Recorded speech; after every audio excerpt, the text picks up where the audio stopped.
Hey there, welcome. Good morning, good afternoon, superstar, incredible agents. It's Coach Bill Pipes coming at you with real success. As always, alive, excited, and full of energy. We're doing something different here today, crew. We're coming to you live, right? Coming to you live in Sacramento, where we're leading a Tom Ferry Sales Edge. And just incredible group, guys. It's amazing. This room has a lady in it that's 100 years old, 100 years old and 6 months, named Virginia, who is in the class learning her scripts. Just generated a $5 million listing appointment for herself, calling her past clients in Sphere for referrals. Guys, look, what is your excuse? 100 years old and she's still crushing it. So, our goal here is 100% to be able to actually bring you some of the top trending minds in real estate. And today I've got a real special guest, and we're just going to hop straight into it. We're going to hop straight into the interview here. And, I'd like to introduce you to my good buddy, Mr. Jeff Mays. I'm going to tell you a little bit about Jeff here. Jeff, say hello. Hey there. How's it going, everybody? So, Jeff, how long have you been in real estate? 26 years. 26 years, okay. Now, you've done just about everything in real estate, Pretty except much. for sweep the floors. Right. I've done that. You've done that, right? Right. Why don't you give them a little crash course in who Jeff Mays is, what your background is, and what you've done in real estate, man. I'm from Richmond, Virginia. I got into real estate right out of college. I actually got my license while I was in college, got into a family business, and started out with a fair amount of success as an agent. Then I became a buyer's agent for a big team. At one point, we were doing probably about 130 to 150 deals a year. I was doing probably 40 to 50 deals a year as a buyer's agent. Then took what I learned there, went back into real estate, and created a fairly successful career as an agent. Then I became a manager, trainer. Now I'm a broker owner of a Coldwell Banker office in Richmond, and coaching as well, and now speaking. So got quite a few things on my plate, to say the least. Yeah, dude. When are you going to go full time? Right? I'm finally getting it down, man. Finally getting it down. Guys, I wanted to bring Jeff in here today because he's here in Sacramento with me doing this event. And, here's an example of someone who has about 9 different plates spinning, but still has the ability to get it all done, and also a dad, right? Yeah. How old is your? 15 years old. 15 years old. Because that's like a full-time job. It is a full-time job, and I coach his teams, basketball and baseball as well, so fit it all in, and I feel like pretty much live a balanced life. Yeah, actually you do. Like I watch you, and when you and I are together, you're not one of these guys that's on the phone the entire time. Right. You're actually you're controlling your day versus Right. your day controlling you, Right. which is really exciting. I try to do that. So, yeah. So, Jeff, I got some questions here. I mean, you and I have known each other for 22 years, guys. I mean, Way back. This is dating us for Back in the day. sure. Back in the day. Back when Tom Ferry was just a kid. Exactly. He was a kid, Yeah. man. And we were kids as well, too. Listen, I know a lot of the listeners who are watching right now, they're, are what I call Real Success Nation, because that's really what they are. They are sitting here going, man, I don't have as much on my plate. And one of the big complaints in terms of real estate is, how I'm scared about going from 15 deals. I heard it today, actually. I had someone come up to me and they said, I'm already doing 25 to 30 transactions per year, right? I'm scared and nervous about going to 50 because right now this real estate thing is consuming my life. And I know a lot of you may have that same challenge. You may experience that. So Jeff, can you share with us some of the techniques, some of the time management hacks that you use that allow you to be able to get so much done, in such limited time? I think, looking at my schedule, I learned so much when I was a buyer's agent for, his name was Rick Brown in Richmond, and he, we followed the schedule. At 8 o'clock in the morning, we got in there, we role played from 8:30 to 9, and then from 9 to 11, we were on the phone every day, even just calling our past customers or centers of influence. The office could be burning down, and we were not going to take a call other than the calls from the leads that we were following up on or who we were talking to. At 11 o'clock, we would get on, and I would say return those emergency calls that were happening. And what was funny was that I'd listen to my voicemail messages, and it'd be like 9 o'clock, hey, call me quick, blah, blah, 9:30, da, da. By 10 o'clock, the problem had been diffused because it had been taken care of by somebody else that was involved in the transaction. So then from 11 to 12, I was really just cleaning up, calling, making sure everything was done right. Then at 12 o'clock. Let me ask you a question there, dude. I mean, because didn't you ever get worried that you were going to lose some business by not calling them back? I mean, we set our voicemail up that said, I will return calls between 11 and 12 and between 4 and 5. So I think when the expectation is that they know we'll be getting back to them, I don't think they get as upset. I think when someone leaves a message and they don't hear from you for 5, 6, 7 hours, that's when they get upset. But what we found was that, especially after a deal was under contract, clients don't always care who gets it done, just as long as it's done by somebody. Brilliant. And so I think that we did have in place transaction coordinators and listing coordinators that did a great job and handled those things. And then as long as we knew what was going on, it was taken care of at the end of the day. So you guys would, the voicemail sets the expectation. Right. Someone calls in, because I think most agents' voicemail says, hey, you've reached Javier, Right. You've reached Bob, you've reached Sally. That's it. I'll call, leave me a message and I'll call you right back. So it's setting that expectation. Mm-hmm. Would you set the expectation when you started working with that client?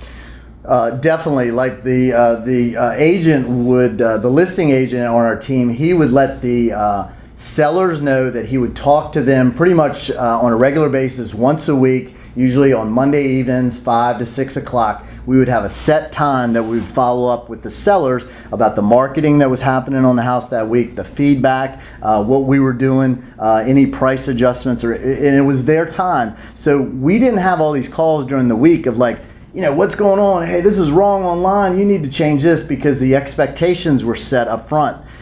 With my buyers, when I was a buyer's agent, same thing. They knew what I was doing in the morning. I never showed houses in the morning. I feel like if we have our morning organized, the afternoons go crazy anyway. So as long as we start off well, it's going to be haywire in the afternoon. Yeah. But what I tried to do with my schedule, and Rick did the same thing, is that we looked at our time like a doctor and a lawyer in the afternoons, where we tried to set hour-and-a-half blocks of time, 1:30, 3 o'clock, 4:30, 5, 6 o'clock, and we would spend all day just trying to fill those appointment times.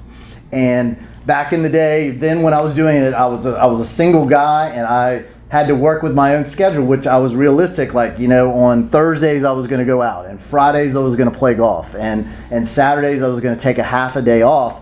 But I fit in 24 appointment times in that week around real life. Mm-hmm. And so then when I got a lead, I would say, I could meet you Saturday at 11 o'clock, or Sunday at 3 o'clock, or Monday at 5:30, or Tuesday at 3:30. And I always knew when I could fill that time. Beautiful. So own the morning. Right, exactly. Own the morning. Totally. It's such a fundamental thing, but I think that we've gotten away from it. I really do. Mm-hmm. I think that there's some key fundamental components that we've gotten away from. Like, you still need to prospect. Mm-hmm. You still need to spend an hour or Mm-hmm. 2 hours every single day on the phone generating business in this very techie, very marketing driven type instant gratification. Yeah. Send you a text, reply immediately. Yeah. That kind of world. It's really, I think we've got to get back to some fundamentals and basics. I mean, you think about this. You take a house, you build a house, you're going to build it on the beach, right? Mm-hmm. You're going to pay $1 million for the land. The land is obviously a little bit unstable, right? What's the first thing that you do? You look at what you can build as the foundation. Build as the foundation, right? And even here in 2016, there's certain foundations and fundamental components that I think that we've got to get back to as a real estate industry. Mm-hmm. Otherwise, when the market shifts, Mm-hmm. there's going to be a lot of agents that are hurting. Mm-hmm. Now, you did something that I think selling 150 homes and doing that's incredible. Mm-hmm. I think what's even more incredible than that is the ability that you had as a manager Mm-hmm. to help create success in other people. Mm-hmm. Hey guys, what was your average per person productivity for your office? There were we would have anywhere between 30 to 40 agents, and our average agent was probably doing 22, 24 deals a year. So we were a very high production office, and we took things that we learned from you. We always were surrounding ourselves by the best and learning, And we had an ability to say, if Bill says to do it, we do it. And we didn't question it, and we just followed the success because we wanted to learn from someone else's mistake and not our own, and it seemed to speed up things. So we always had very high producing agents because they emulated what other people were doing. Did they come in producing at a high level, or No. did they? Where did they start? We were brand new agents, obviously doing nothing, but we would get brand new agents up to doing 12, 14, 16, maybe even 20 deals in their first year. First year, right? Okay, so let's stop there because I think this is critical. Because there's a lot of new agents that are listening right now. I'm a new agent. I come to your office. Okay. What are the key things that you would do to create that foundation? Like we talked about, right. Buying the land, build the house. What's the foundation? If we have a weak foundation, the house falls apart. What's the foundation for a new agent? I always tell them, first off, we've got to set a goal every day to get one appointment. I want you to wake up thinking, what am I going to do today to get an appointment? And what that causes you to do, I tell agents, I was like, if you come in at 9 o'clock and set an appointment at 9:05, that's a grand slam. You hit a home run, you can leave. You can go play golf, you can go do what you want to do. But if we don't have an appointment, you're going to be there till 9 o'clock at night trying to get one. And I think that's the difference, is that we let ourselves off the hook. Back to my schedule and what I try to train people is, we always, and Tom talks about it and you talk about it, it's the highest and best use of our time.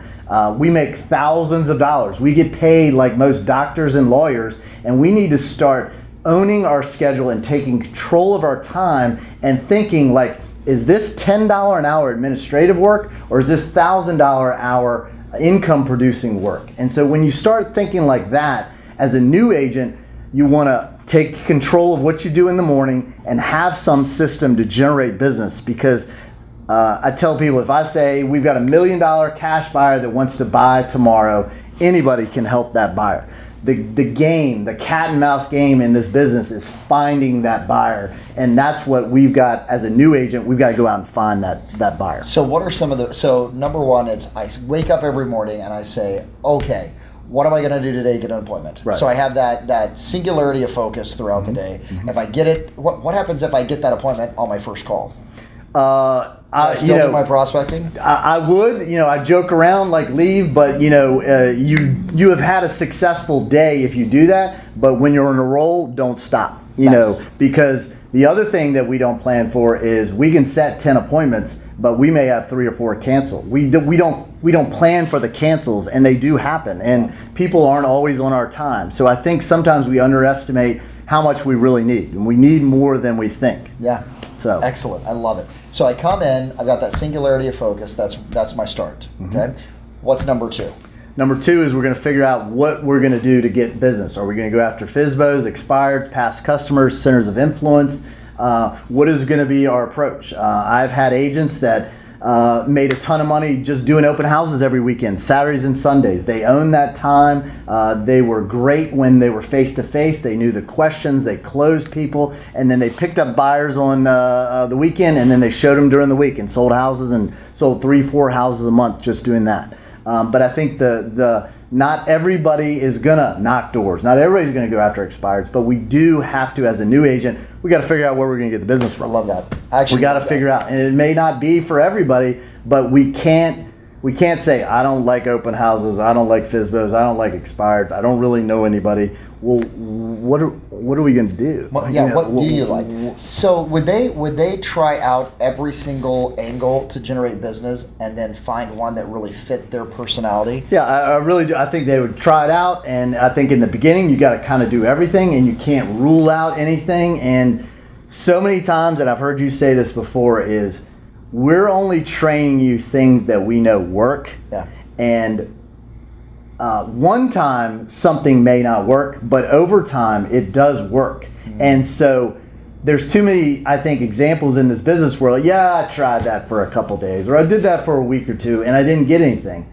I'm coaching a client in Vancouver who the first week he went out knocking on doors because that's what he wanted to do, because he was better in front of people, he got nothing. I mean, he was out there 3 or 4 hours, knocking on 30, 40 doors, got nothing. And I said, don't stop, it'll work. You've had a little bit of success in the past, but now we're going to create consistency. And now he's down to where he is last month or in April, he put $100,000 of pending income based on knocking doors because of the listings that he's gotten. But if he had quit the first week, like most agents do, what would he have?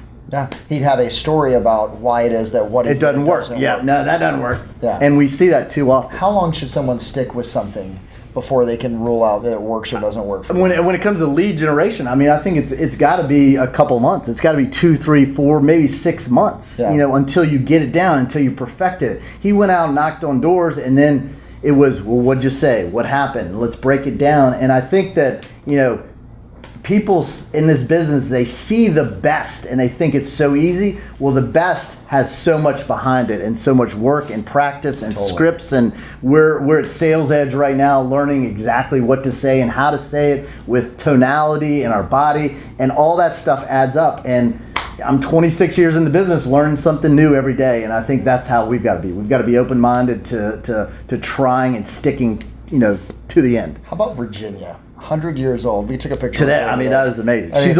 Virginia's on the front row, taking notes. Yeah. She told me that she's read 29 books in the past 5 months. She said that as long as I'm learning something new every day or get an idea, it's worth it. And she said, I don't think I could ever retire because I don't know what I would do. And it would she felt like this is what she was born to do. And it just so amazing sitting there listening to everything you were saying. She can't stand up the entire time. She can't do the Bruce Lee. She was right there practicing her scripts. Now, kind of, what's our excuse? If she can do it, anybody can do it. And you know what? I love it. Where there's a will, there's a way. She broke her hip, right? Okay. Broke her hip, goes into a convalescence home, ends up taking a listing from someone that's in the convalescence home who's next to her. She goes, they're not going anyplace. I might as well plenty of time to talk to her. Yeah. You hit something that I think is absolutely critical. And I'm not even sure if you guys picked up on it, but I want to circle back around on it. We've got a good friend, mutual friend, Thatch Nguyen. Right. Yeah, big shout out to you, Thatch, man. Just love you to death. I mean, amazing agent, John L. Scott, up in Seattle, Washington. A guy that comes over from Vietnam, on a boat with a whole bunch of refugees, has to live in a refugee camp. And here's a guy that's earning multiple millions of dollars and giving back to his community. Thatch said he used to have people come and watch him prospect. And they would watch him for like a day, watch him do his 2 or 3 hours. This is when it was just he and his wife, Cammie. And eventually he stopped having them come. And I said, Thatch, why do you not have them come anymore? He goes, because people would get the wrong expectation. They would see me doing what I'm doing, and they would think that they would be able to go out and duplicate that right away. And he said that it was unfair to them. And because what they didn't see are the millions of calls. Everything behind it. Everything he's did, all the seminars, everything he's learned, the practice, the scripts. That's right. Right. Yeah. So I've got number 1. I wake up in the morning, I say, what will I do to set one appointment? Number 2, I've got to try out for a long period of time multiple different areas that of lead generation and prospecting, and choose the 1 or the 2 that speak to me, that's natural for my personality profile, that's good in my marketplace. Okay. Tell me, what else did you guys do? What else was at the key component to these agents succeeding at the level that they did? Learning the scripts, mainly too, working with buyers, learning the buyer presentation that we went through today. I think too many times nowadays, we have got to separate ourselves from the average agent that's out there, and they just think you're just like the next person, and if I click that person, they're going to do the same thing. Where, we always felt like, if I was going to buy a house, how would I want to be treated?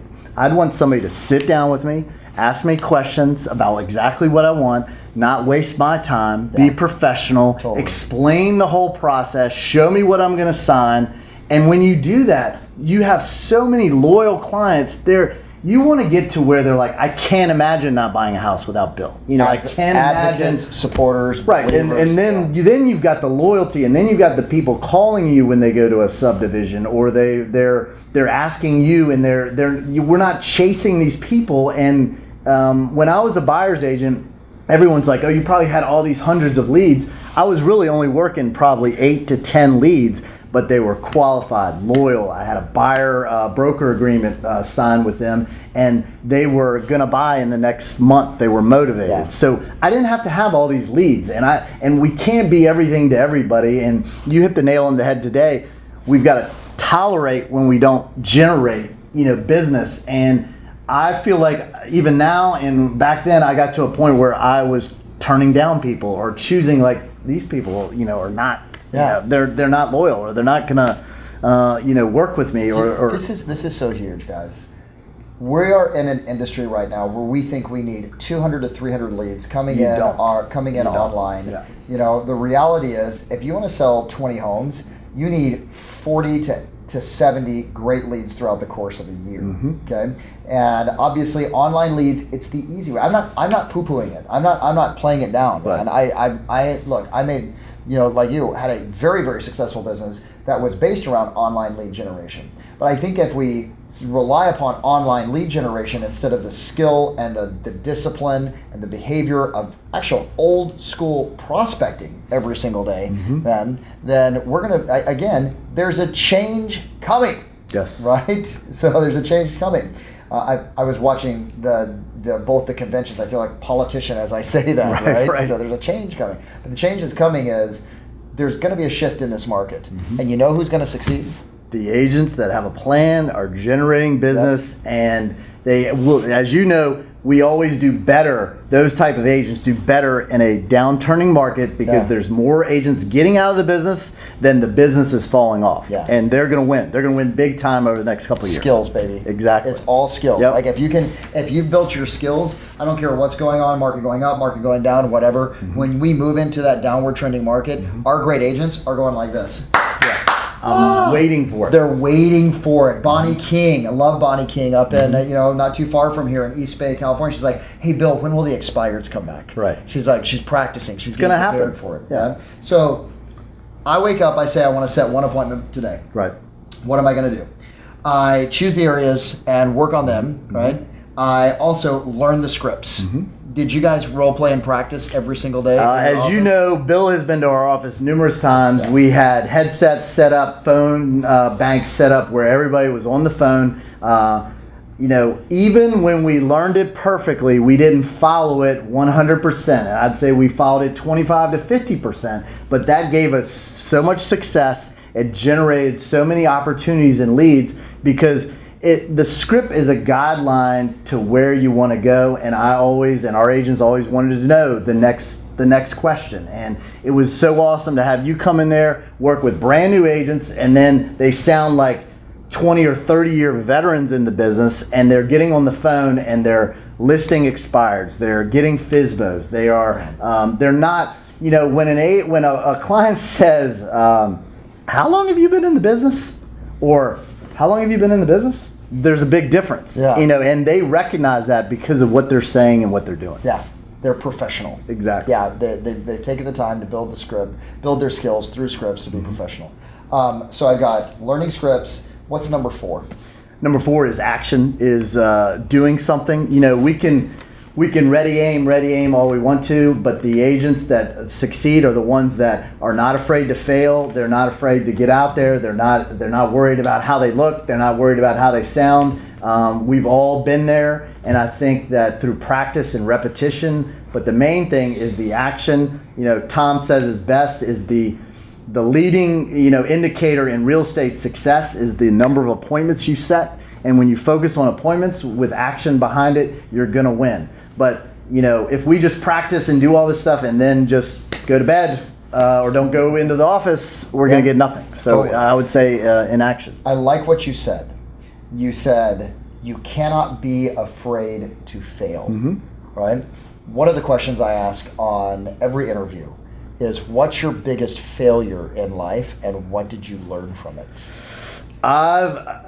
The failures are the ones that I always think back to. Like, if I could get through that, I think, there's a lot of specific ones, related to deals, but failures, screw the deals. Okay. Like let's get what did super real. What did I screw up on? Yeah. And what was the one that you went, oh my gosh? but you look back on it now and you go, wow, that was the greatest learning experience? I lost my job as a manager when the downturn in the market, and took it personally, and it crushed me. But looking back, fortunately, I was surrounded by a lot of positive people that, big thinkers, and they, when you have people that support you, like the Tom Ferry organization and friends, they're like, you can do it.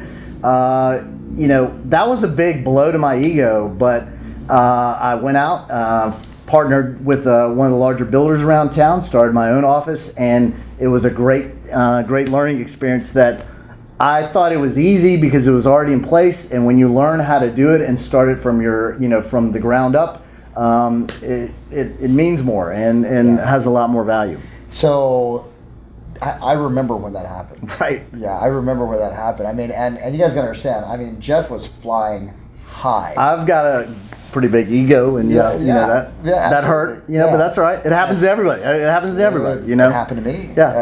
Like around the same time. But imagine if we just said, and stopped. Where would we be? Yeah. It's really interesting. I was watching an interview that Oprah did, like this, right? And it was Oprah. I guess I got to be Oprah. And Jay-Z. You get to be Jay-Z. Right, Congratulations.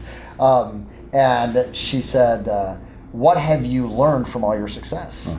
And he said, I've learned nothing from my successes. He goes, what I've learned the most from are my failures. That's what's made me who I am right now. Now, here's the cool thing. You just said something that is so critical, which is you had surrounded yourself with big thinking individuals, with positive thinking individuals. So when all of a sudden you take that blow, right, and all of a sudden you're like no longer a manager, that income's gone, right? I lost my identity. I was like, who am I now? Who am I? Right. How critical of a role was that community? It kept me going because I knew there were people out there. I go to all the events and everything because I sit there and I go, if they can do it, I can do it. And I think back to, it's the tape that's going through my mind, and it's the things that you can do this. When no one else believes in you, you've got to believe in yourself. And you've also got to have a group around you that are like, you can do it. Yeah. And remember those times when you did it, and you've got people that are behind you. And I think too many times we act like things are great, and it's okay to say, they're not great. I'm not doing that great. I need help. How can, and it's funny when that happens, there's people that show up in your lives. There's things that happen. And I do think there's, things happen for a reason. We're here for a reason. And we knew 20 years ago, we'd be here. Yeah, we absolutely. did. We saw it. Now, we didn't know the freaking road. We didn't know how we'd get there. We had no idea. That's road. when we look back and go, maybe we shouldn't have done those But things. it gives us the chance. When you've got amazing people in your life who are committed to success for themselves and also for you, you pick up the phone and you go, Pipes, man, this is tough. First of all, I go, are you okay? Is everything all right? Exactly. And then the conversation is, okay, what are we going to do? Stop licking your wounds. Let's go. How are we going to make through this? Yep. And I think most people, a majority of individuals, surround themselves with people who are just like, oh my gosh, sorry, are you okay? Feel so bad. And that doesn't solve anything. No. That is just, you're still where you are. You're still where you are. And that's what I love about the Tom Ferry ecosystem, man, is that you got 4,000 people and more that are supporting, guiding, pushing, Totally. Giving condolence when you need it, but more importantly, giving you the kick in the ass when it's necessary. Yep. So one of the other questions I always ask is, do you have a morning routine, and what is it? Or a mindset routine. I have a mindset routine. I've never really been a huge morning person, but now I am. When you have so many things you want to accomplish, the days now are starting out here, they're starting at 5:30. Yeah, he's up at 5:30 a.m. every single morning, guys, and he's doing coaching calls, right? Yeah. So, okay, real quick, because we got 1 minute, yes, and then we're done, all right? What would you leave these guys with? Believe in yourself, because we all believe in you. You can do it. The top people are not that different than us. They just have better habits and do things consistently, and that's the difference. They're not they weren't born with it, and they're learning it and they're doing it every day. And I think that real estate we're in a marathon, like you've said many times, and we're just biting off little chunks at a time, and we win through consistency by doing the habits that other people are sharing with us. And Tom and you both have put a great organization together that is all about, here's what the best does, do it. And don't question it, just do it. Awesome. So guys, I've got, as always, page full of notes. Great. All right. So this is one. Go back, watch. I never thought you'd be writing notes of what I say. You better believe it, man. I'm always learning, baby, especially from you. So guys, go back, watch this again and again and again and again. There's many, many nuggets that are inside of here.